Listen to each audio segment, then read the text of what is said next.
All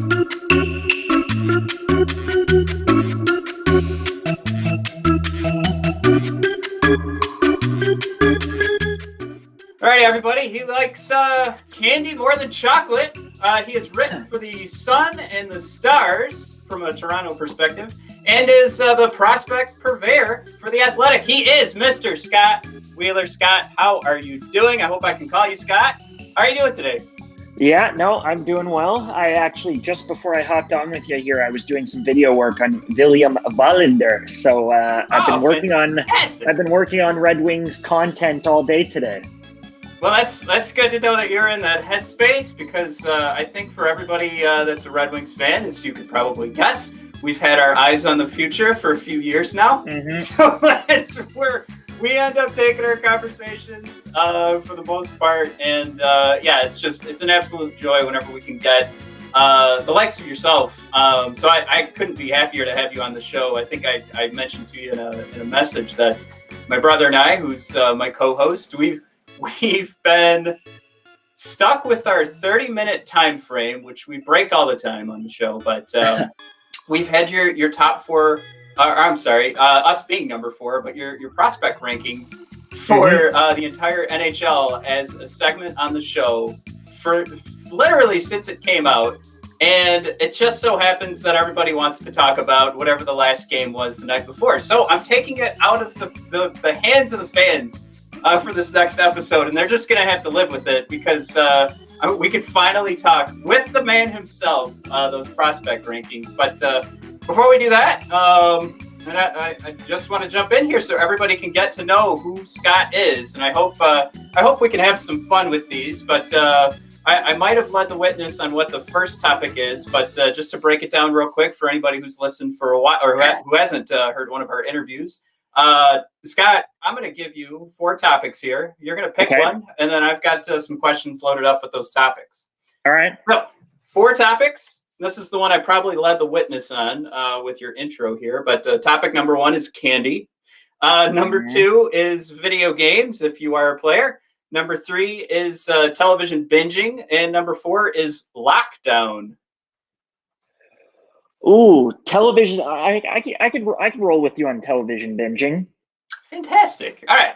So this was the one I was just taking notes on, because I had I'll let you in on behind the scenes here. I had another topic that might have just gotten a little too I don't want to get anybody in trouble kind of thing. I was going to give you access to somebody's Twitter account, and I was like, let's not do that. But television binging. This is as easy as it can get, but what has been your security blanket, especially over the last year, but what is that show that you just can't get enough of, Scott? Oh, there's a few of them. I feel like you have to separate the pandemic almost into two sort of separate lives. I feel like the things I was watching early on in the pandemic, which were probably Better Call Saul and Ozark at the time, are ancient history at this point. But more recently, loved Ted Lasso. Ted Lasso was fantastic. I was a little late to the Ted Lasso train, but it lived up to everything everybody said about it, which is just that it's going to brighten your day and it's going to make you smile and laugh. And the characters are just so well written and it's so charming. I thought the progression of the way that the show sort of developed in that first season was really, really nicely done. That Ted Lasso was probably the big one recently. I'm a big Marvel guy as well, so I obviously binged WandaVision, and we're now into Falcon and Winter Soldier, which had its first episode last Friday, which I thought was okay. I didn't love it, but WandaVision was excellent. I actually thought the last couple of episodes of WandaVision were a little bit of a letdown for me. I didn't love them. But the sort of first 6 or 7 episodes of WandaVision were excellent. So that's really been what my wife and I have been watching the last couple of months. Could I want to take a stab? Like you said, you're a Marvel fan. So I'm wondering if the letdown for WandaVision could have been connected to Quicksilver and possibly maybe just letting the air out of the bag on what could have been and just turning it into something that wasn't as exciting. If any of the letdown related to that? I think a little bit, maybe. The show had kind of dangled, and then Paul Bettany had also kind of dangled a big cameo that never really happened, and that was part of it. I actually think that part of what was disappointing about the last two episodes, if I'm being honest, was that it felt like they were trying to do the superhero formulaic show a little bit more than they were. I think what made the first half of the season, or first 2/3 of the season, so good was just how niche it was and how interesting it was. And then suddenly they're trying to turn it into that big sort of end of show fight, sort of fight for your lives kind of thing. And I just didn't really feel like that fit. That feels like much more of a Falcon and a Winter Soldier kind of thing to me, which is just, I mean, Falcon and Winter Soldier just screams, I'm a superhero show, right? Like that's literally what it is. But the WandaVision, I thought it lost some of its charm and some of its uniqueness kind of down the stretch, and it felt like they kind of strayed to try to wrap it up with some big sort of finale, and it just kind of fell flat for me. Yeah, I think too. I think it was the director of the show came out right before the last episode arrived, and it kind of brought me down expectation wise because he said, "Hey, all those things you guys have been planning, looking for this show, it's probably not going to happen." So I did. This is going to be my terrible transition here, but I did let you know a couple of things I wanted to talk about, and this is one of my favorite questions to ask for anybody that's really. I mean, I do my deep dives into prospects when it is the right time of the season, kind of thing. But for you, I mean, and why you write these fantastic articles, ranking incredible work of ranking the entire league, is because you spent so much more time doing it. So this question is, as you're going through this, I'm one that had to in school talk about emerging markets, and I think I gave you the examples. I mean, just from a macro perspective, just looking high level here, Brazil, China, Turkey are those emerging markets in the economy. Those are the places that you want to start doing business for those larger corporations, yada, yada, yada. So looking at it from an NHL perspective, and kind of that's how I'm defining that emerging market, where do you see like those next spots prospect wise? Just to, if it's something you've pulled from doing all the prospect rankings or looking at the future drafts where you see more and more names are coming from, or if it's something like Moritz Seider coming from Germany along with Draisaitl, is it something easier for like the mind to pull out, or do you have somebody in mind that you're thinking this country's going to get involved in hockey? They're doing a little bit now, but it's going to blow up later. Well, it's a good question. I think at the front of mind ones, in terms of the ones that everybody should be aware of in a very real sense, in terms of the next 5-10 years, is certainly Germany, who you mentioned, and then also kind of the rebirth of Slovakia as a country that has produced major talent. I mean, when it was Czechoslovakia, pre-Velvet Revolution, pre-1992, they were a force, right? They were a contender for gold medals on the world stage. And then when the country became a democracy and things kind of broke apart in the early 90s, it started this sort of slow crawl, both for the Czech Republic and for Slovakia, this sort of slow crawl in the wrong direction. And a lot of those other countries, like a Germany and a Switzerland, played catch up. And I do still think that hockey is going to make a resurgence there. It's still one of the most popular, alongside some of the alpine sports, one of the most popular sports in both of those countries. Next year's draft in particular for Slovakia is going to probably have 3 first-rounders, which I would have to go back and look at the history, but I'm guessing you're going back to Czechoslovakia to find 3 first-rounders out of Slovakia proper. So that's one of the places that I would look. The other, which I don't think maybe gets talked about quite enough, is probably Great Britain. I mean, we saw Liam Kirk a couple of years ago, who was obviously an Arizona Coyotes prospect, and he has spent part of this season playing back at home and then also in Sweden. And he may not get an entry-level contract, as it turns out, with Arizona. He's kind of left hanging at this point. He's in a little bit of a limbo. But Alex Graham, one of his countrymen, is eligible for this year's draft. He may not get picked. He's probably going to be like a 7th rounder, or maybe kind of a camp invite, that kind of a player. But it is growing there for sure. And it's never going to be soccer or rugby, et cetera, et cetera. But it has definitely begun to grow there. And when I talk to people over there, especially with Sheffield, which is the team that has developed both Alex Graham and Liam Kirk, they're excited about some of the other kids that they have coming. So that's a bit of a long shot one. And then Japan is the other one that has really started to regularly produced junior level players in Canada and the United States. And those kids haven't tended to translate into NHL picks, but between Ando, who could get picked this year as kind of a 6th or 7th round pick, Usato, who came over and played in the QMJHL last year, there has started to be some of those names that propped up. A lot of them are actually going to be sort of commits to NCAA programs. So NCAA programs are doing their work in terms of starting to find the odd player out of Japan.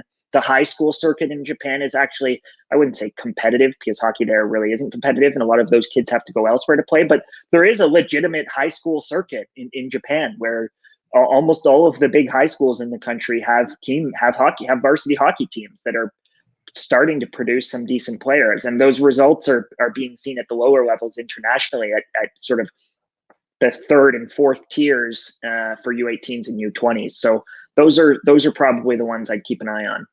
Yeah, it's such an interesting topic for me, because I feel like when you try to take a look at the Red Wings, they had that success of being one of the first teams to go over and break, they're bringing Sergei Fedorov over, and in the same year they're drafting Nicholas Lidstrom. And it really, back then, I spoke with Keith Gave, who was a major piece in that puzzle. It just was one of those things where it was such a huge risk to go in that direction, especially to take a couple of guys back to back in the draft. But really, it was just them jumping ahead of trends. Right, like when you take a look at it, it wasn't necessarily anybody was looking at Sergei Fedorov and going, he's not going to make it in the NHL. It was just who's going to take that risk to do it first. And I hate to belittle the work that was done to find Sergei Fedorov, but when speaking with a couple of people that were involved, it was like a no-brainer. This kid's going to be a god in professional hockey. Just a matter of bringing him over. And not that it's the same situation, like you mentioned, going over to like Great Britain is very easy to bring somebody over to the States. Maybe not during COVID, but that's, the point of the question is just to go, well, where do you find with so many scouts that are out there with so many different ways to watch guys just streaming online, which I know isn't the same as going to a game, but man, there's so much access out there. Like, how do you find that diamond in the rough? And that's where, like, if again, going back to the Red Wings, if you start to try and figure out how do you go 25 straight years of playoffs, it's landing the diamonds in the rough that, if they knew any better, if the rest of the league knew any better, those guys would have never gotten as far back in the draft as they ended up going. You were the second person I've asked that to that has brought up Great Britain. So it's got to be something where if there's a trend that's building, if two people are saying it, there you go. All right. Sorry, joking aside. I did want to ask your opinion on developing in general too. So this is something I also like to do in regards to like diving into what, if I have a hockey writer on, like what a part of your job is something the listeners can grab onto that'd be a little bit different from anybody else. But I do like to go into the actual development here of the prospects. And I want to ask you another generic question, not about the Red Wings, but if you had to put a finger on it, and there's probably a ton of variables, and this changes from player to player, team to team, but do you think from a development perspective, and this is huge for Red Wings fans because they want to get rid of Jeff Blashill because they think he's not developing players properly. Do you think from a development perspective, more is done as a kid in the minor leagues, the juniors, or are they getting the most amount of development from NHL ice time? Ooh, it's a good question. It's kind of the $1 million question that every team is still trying to sort of strike a balance between. It's when is the kid ready? If he's ready, do we have a roster spot that's available for him that will maximize what he does well, or are we putting him into a spot where he's destined to fail?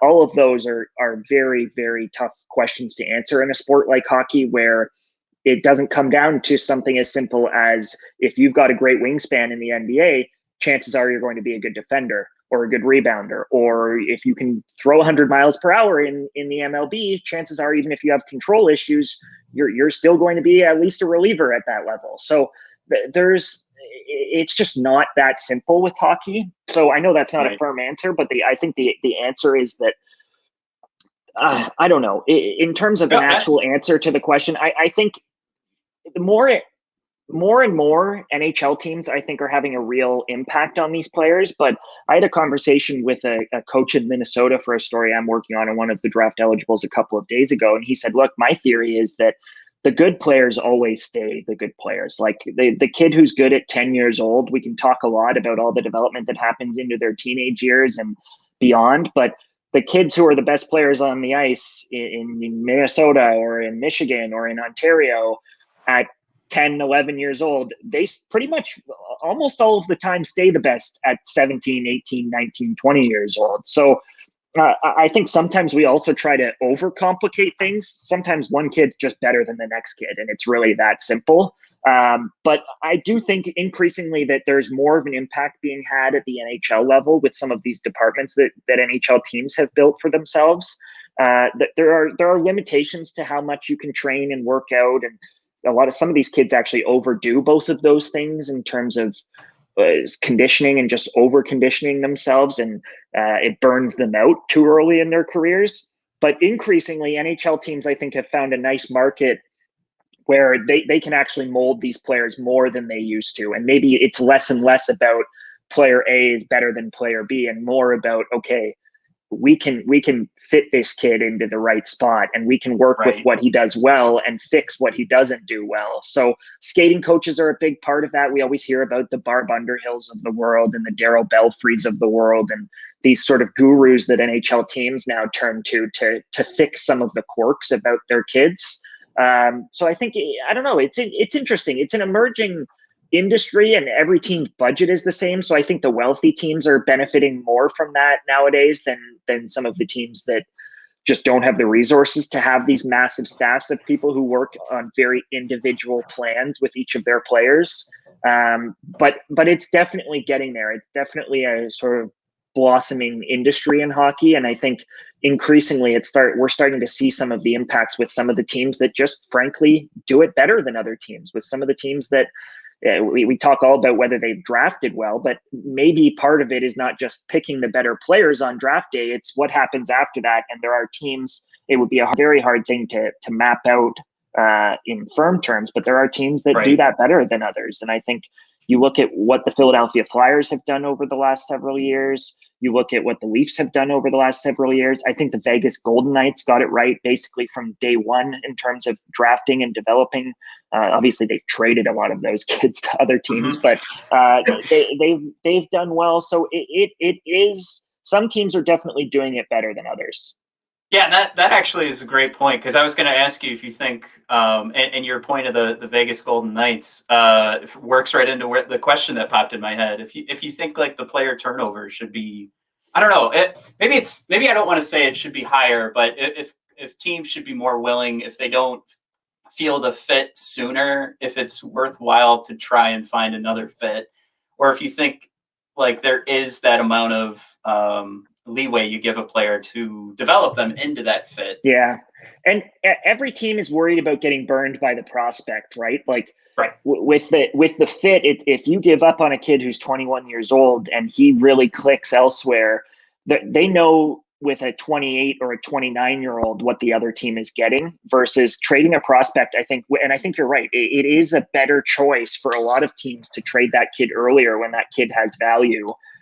Or perceived value, at least. If you figured out that this kid's broken and he's not going to make it work, other teams may not have figured that out. So I do think and Justin Bourne, who used to work at The Athletic, often spoke about this, but there's a window for prospects where if you're not absolutely convinced they're going to be a piece of the puzzle, they probably have more value earlier than later, because the longer you wait, the less they're worth. So I do think that's an element that teams should explore, but every team is afraid of that kid who just goes on to become a star, right? So Right.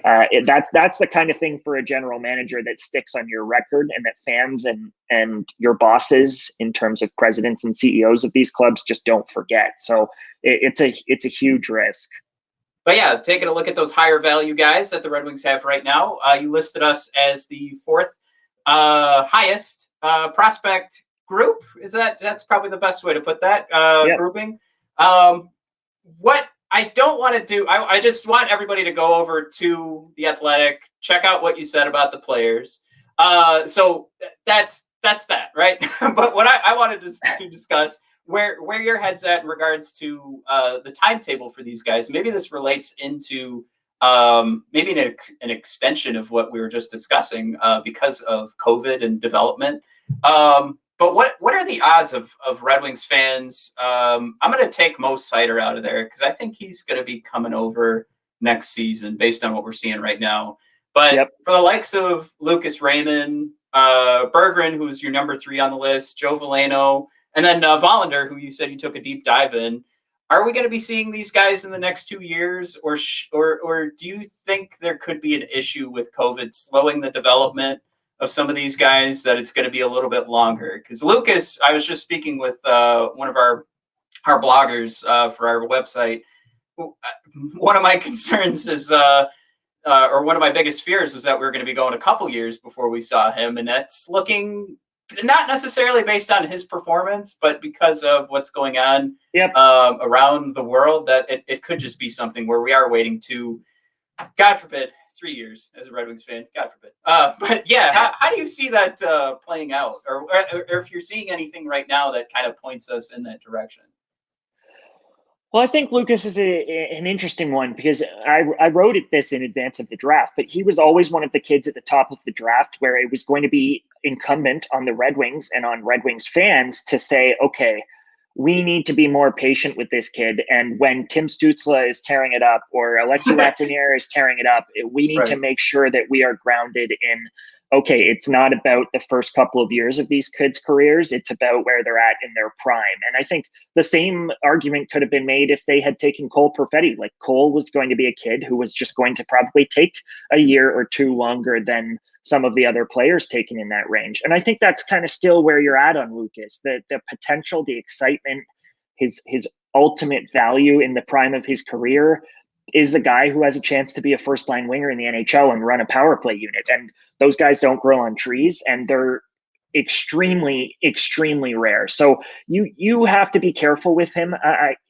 Because he's not the biggest kid or the fastest kid, although he definitely is picked up a step this year, and I thought that was noticeable early on in the season after he came back from the summer. And I know in speaking to him during the summer that it was something that he was really keen on working on, because he was always a very agile, mobile skater in terms of his edges, but he was never an explosive player. And so he does look stronger on his feet. He looks more comfortable out there against professionals. All of that is true. But does that mean that he comes over and he plays in the NHL the next year, like you would probably hope a top 5 pick does in his second season after his draft? And the reality is that I think patience could be more valuable there than just plugging him into a lineup that isn't likely to be all that much better next year than it has been the last few years. So I really do think that patience with Lucas is really important. And I had a really interesting conversation with Tommy Virkkunen, who is the president and CEO of Karpat. And I'm doing a story on Aatu Räty. I spoke with him this morning, and he made a good point about how their philosophy is, if you're not capable of making the World Championships team, or if you're not at least in the conversation to make the World Championships team, then you should not be going over to the NHL, because odds are you're not ready, and odds are you're going to end up in the AHL. There may not be any Swedes or any Finns on that AHL team, and it can just start to be a little bit of a difficult situation. So I think Berggren is on the flip side of Raymond, is the kid who's at that point right now, right? Like Berggren he's in the conversation to play for Sweden at Worlds. And when you're at that level, that means you're one of the best players in the SHL. And I would argue that the SHL is the 3rd best pro league in the world. So that's a big deal, right? So Berggren's closer, I would say, than Lucas is. Not to say that I don't think Lucas could play next year and be a fine piece. I think he could, and certainly he'd be good on the power play and all that. But I do think that someone like Berggren is closer, and that's just because of the level that he has reached in the SHL, which is a darn good level, right? So those are the kinds of players that I would be looking at for next year. Probably Berggren and Sider. I mean, Sider's at that same level in the SHL as well, right? So those two kids I think are close, and then Lucas. I don't know. Maybe you just let him play another year in the SHL and go from there. I don't think that is cause for concern per se. Gotcha. And so that ultimately, my fear. I'll just take away the word fear, and I'll just say maybe that's just more reality, and just calm down. It's one of those things, like with being a Red Wings fan right now. It just feels like you're underwater. But each time Mo Sider lays a hit, it's like you're getting another flotation device or something underneath you. So it makes you get your head above water. And you want that boat to come around one of these days. And right now, I think it's safe to say that boat is probably a combination of captained by, not that he's going to be the captain of the team, but captained by Lucas Raymond. And of course, the skipper will be Mo Sider. And there's got to be some crewmates in there. That would be Berggren. This is a fun road I just went down. Well, you've got another pick coming in this draft too that should be high. So that'll help as well. Exactly. Now, one of the guys I'm happy you mentioned that you took a closer look at with Wallinder. I actually put the stake of the show on this past draft because before we drafted, I said I wanted to see Lucas Raymond and Wallinder actually get picked in the second round. So right when that happened, I got a text message that said, "Wow, you better hope you were right because you got what you wanted." But what are you seeing right now from Wallinder? Yeah, so I do this series called The Gifted every year, which is kind of a 10-part video series that I do where I release one piece every week, and it's starting tomorrow with a Noel Gunler, a Carolina Hurricanes prospect, and Wallinder will be the second week of it. And part of what the series is all about is not necessarily doing video deep dives on the best prospects in the world, but the ones who just for whatever reason fascinate me. And Gunler certainly qualifies for that, and so does Wallinder. And I think what's interesting about Wallinder is that the raw tools are there, right? So he's huge, he can skate, he's mobile, his footwork is impressive. And then the refined skills, which is actually what a lot of kids, it's normally the reverse these days, right? All of these kids these days have these ridiculously refined finesse, sort of soft skills, and they can wow you in a practice, but they don't have some of the tools that translate in game, or at least in NHL games, in terms of the mobility, the size, that kind of a thing. So he's kind of the inverse to what a lot of prospects look like these days. And I think that's exciting because despite the fact that he maybe doesn't shoot the puck all that well, and he's got this weird grip on his stick that I'm going to highlight in the piece in terms of how high his hands are on his stick. And it just, there are little things about him that are just a little bit weird. But all in all, I think the idea of him is if you can put it together, if he can put it together, if he can really refine some of those areas where he may be a little bit further behind than his peers, then he's already got the skating, he's already got the length. And then suddenly those are the kinds of players who play in a top four instead of playing on the third pairing or in the AHL, right? So those are the players you should be targeting in the draft, are kids who have the potential to be something more than the depth players that you can just get in free agency for $1 million every August, right? Like it's always that conversation for me. It's you want to be taking swings, and I think Wallinder kind of perfectly sort of qualifies as one of those swings, and frankly, Antetokounmpo does as well. So the Red Wings have not shied away from going after projects, if you will. And that's not to say he's a bad player, that he's not talented. He is, and I'm going to highlight all of those things. But there's a lot of room for growth there, and I think that's what's exciting.